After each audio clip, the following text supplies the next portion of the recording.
මේ තියෙන්නේ ඔයගොල්ලෝ කැමති වුණොත් අපේ දානිකර ගම්මානේ බලන්න යන්නේ.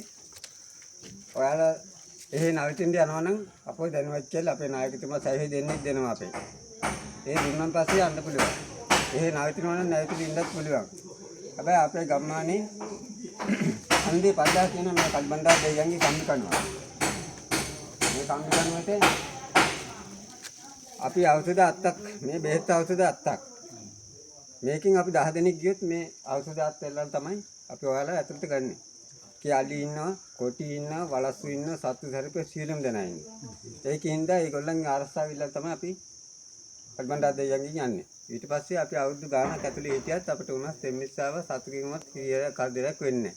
හැබැයි මේ භාවිතාව කරන්නේ නැතුව අපි ගම්මානට ගිහිල්ලා අපිට පැය එකමාරක් වගේ තමයි ඉඳ වෙන්නේ. ආපහු එන්නේ. එක්ක අඩි වෙනවද නැත්නම් වලස්සු වෙනවද නැත්නම් සතුට සර්පෙක් මාර්ගයක් කරනවා. ඒ භාවිතාව පරම්පරාවෙන් එන එකක්.